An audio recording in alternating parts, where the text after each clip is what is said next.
使いてえ魔法取らせるゴーストインパクト使いてえ魔法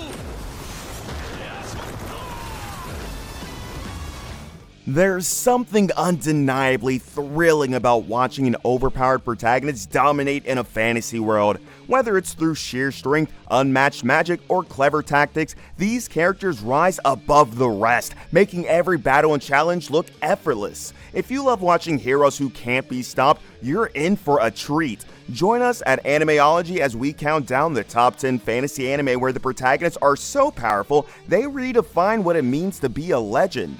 Number 10. The wrong way to use healing magic.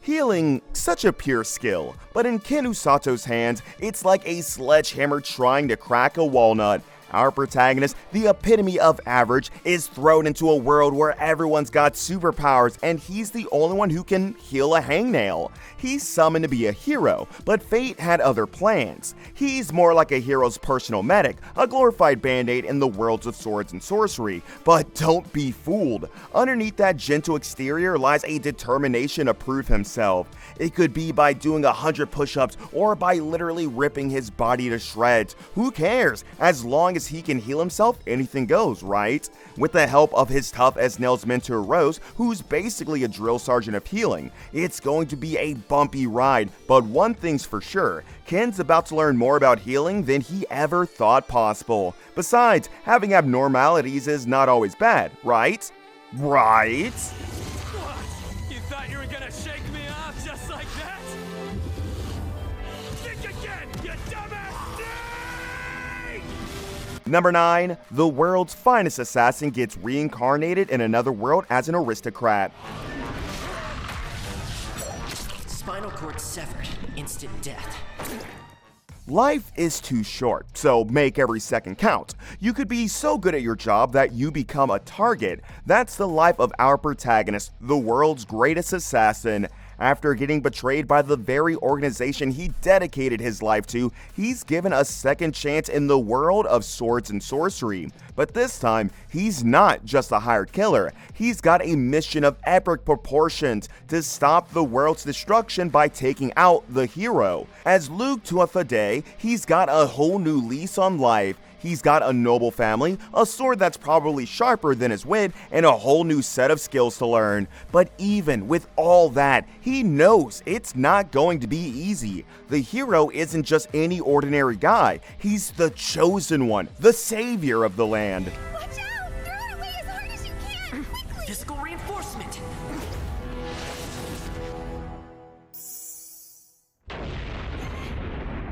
Number 8. I was reincarnated as the 7th prince so I can take my time perfecting my magical ability.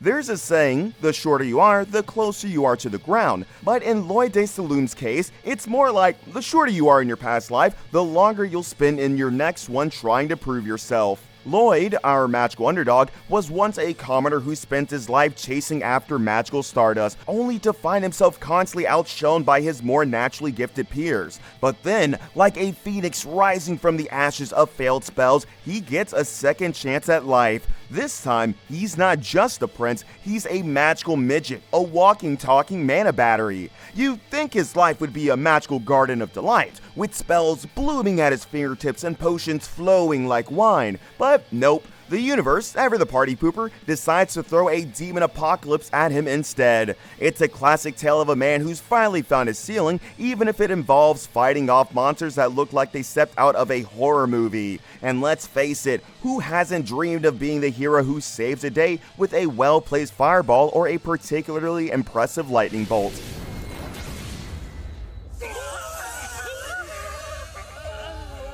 Number 7. The Faraway Paladin. Deathlord? Yeah, my uncle was one, and he was the most normal one. Will is the protagonist who grew up with a skeleton for a dad, a ghost for a mom, and a mummy for a slightly creepy aunt. Raised in the ruins of a long-forgotten city, Will's childhood was a mix of sword training, magic lessons, and existential dread. His undead guardians, while a little unique, taught him the importance of love, responsibility, and the occasional game of hide and seek in a crumbling graveyard. As Will grew up, he realized that his life wasn't exactly normal. You know, like when you're 18 and your friends are talking about their first kisses, and you're reminiscing about the time your skeleton dad taught you how to properly swing a sword without accidentally decapitating yourself. Then came the big day, the oath ceremony. Everyone in his world had to swear allegiance to a god, and the strength of the oath determined how much divine power they'd receive. Will, being Will, had a bit of a dilemma. His guardians were undead, and gods weren't exactly known for their love of the undead. So, he has to figure out how to swear an oath without accidentally summoning a demon or something.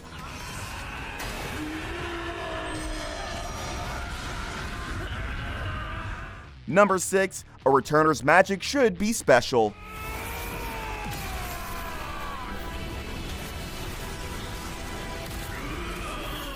Saving the world solo is too darn unrealistic. You'd have better luck winning the lottery. But Desert Herman, our hero, is no ordinary man. He's been there, done that, and lived to tell the tale. After a decade of fighting a losing battle against a world-ending threat, he's thrown back into his college days. So, going back to high school knowing the winning lottery numbers, or in Desert's case, knowing the exact date the world's going to end. Armed with his insider knowledge, Desert is determined to rewrite history. He's like a time-traveling superhero, but instead of fighting crime, he's fighting, well, the end of the world. It's a tall order, but Desert's got the skills and the knowledge. The only question is, can he convince his past self that he's not just a crazy person? And can he convince his friends to believe him before it's too late? Because let's face it, telling your friends you're from the future is a surefire way to get labeled as a nutcase. Now die!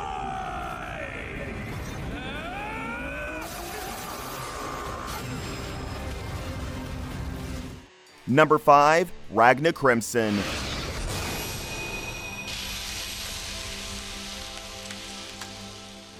Past is terrible, present is terrible, but future? What in the world is going on? Ragna Crimson, our unfortunate protagonist, has a life so cursed, it's like he's living in a horror movie on repeat. Dragons, those ancient scaly menaces, seem to have a personal vendetta against him, attacking him at every turn and turning his loved ones into dragon snacks. Despite his misfortune, Ragna has a loyal friend, Leonika, who sees past his jinxed aura and believes in his potential. Together, they hunt dragons, a dangerous profession that's about as safe as walking through a minefield with a lit fuse. But even Leonika's faith is tested when Ragna has a prophetic dream about her demise. It's like a cosmic warning, a digital sign that reads, "Danger, dragon ahead." To save Leonika, Ragna must embrace his destiny, a path that involves joining forces with a mysterious figure named Crimson and embarking on a quest to eradicate all dragons. It's a mission that's as ambitious as it is dangerous, but for Ragna, it's the only way to break the cycle of misfortune and ensure a future where dragons are just mythical creatures in bedtime stories. Shatter. Number 4. Ninja Kamui. Revenge is bloody sweet, isn't it? One moment you're barbecuing burgers in your backyard, and the next you're dodging ninja shurikens like they're autumn leaves. Joe Logan, the man who thought he'd escape his past, is about to realize that karma is a ninja with a really sharp throwing star. Here's how it goes. You're living a quiet life in the countryside, pretending to be a normal guy, but little do your neighbors know, you're actually a former ninja assassin who's so good at hiding your true identity, even your own family doesn't know the real you. It's like being a secret agent, but without the fancy gadgets and the cool code name. Then boom, your family gets wiped out by your old ninja buddies, and to make things worse, you wake up in a hospital with injuries that should have killed you. It's like surviving a shark attack, but instead of losing a leg, you gain a new lease on life. Now, Joe's back in business, but this time, he's not just a ninja. He's a ninja on a mission of revenge. He's going to cut through his former organization like a hot knife through butter, and he's not going to stop until everyone who had a hand in his family's death is dead.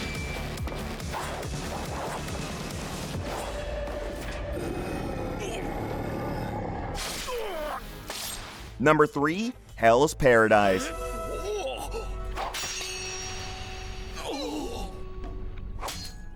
You love your wife? Cool, but do you even have a wife? After being gaslit to believe he's a heartless killer, Gabimaru, the Hollow Ninja, is ready to embrace the inevitable. But death, it seems, is a bit of a tease. Every attempt to send him to the afterlife ends in a hilarious, if not slightly morbid, mishap. And so, Sagiri, the executioner with a heart of gold, offers him a deal. Survive the deadliest island on Earth and bring back an elixir of life, and you're free. It's a tropical paradise where the trees are sentient, the flowers are carnivorous, and the locals are more likely to eat you than offer directions. This is Shinsekio, the island of eternal torments. And Gabimaru, along with the motley crew of fellow death row inmates, is about to embark on a suicide mission. But hey, at least they'll have company on their way to the underworld.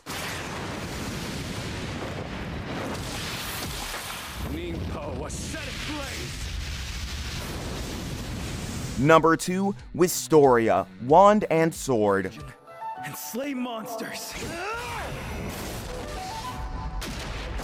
Will Surford, our aspiring wizard, is like a fish out of water in a magical pond. He's got the dreams, the aspirations, but the magic? Well, that's a story for another day. In a world of magic, without magic, what a joke. Everyone's waving their wands like a fashion accessory, and you're standing there trying to convince a broom to fly without a spell. It's a comical sight, really. Here's this kid who's supposed to be the next big thing in wizardry, but he can't even make a simple light bulb flicker. So, what does he do? He becomes a dungeon delver. He trades his wand for a sword and his spellbook for a shield. He's trying to put out a fire with a water balloon, but hey, at least he's got a job. And let's not forget all the bullying. But what if, just what if, you become stronger than anyone without using magic? Now that's a scary thought.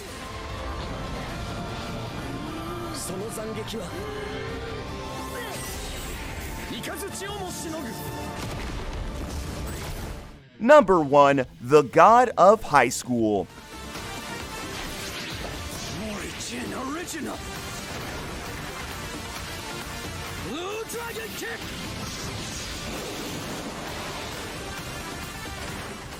What if high school students weren't just studying for exams, but training to become the next generation of gods? That's the reality for Jin Mori, a seemingly ordinary high schooler who's actually a descendant of the legendary Sun God. The God of High School tournament is a battleground where ancient legends and hidden powers collide. Jin Mori, along with his friends Yumira and Han Daiwi, go on a wild adventure filled with intense fights, mythical creatures, and mind-bending revelations. As the tournament progresses, Jin Mori discovers the true extent of his powers and the dark secrets that lie behind the seemingly peaceful world he inhabits.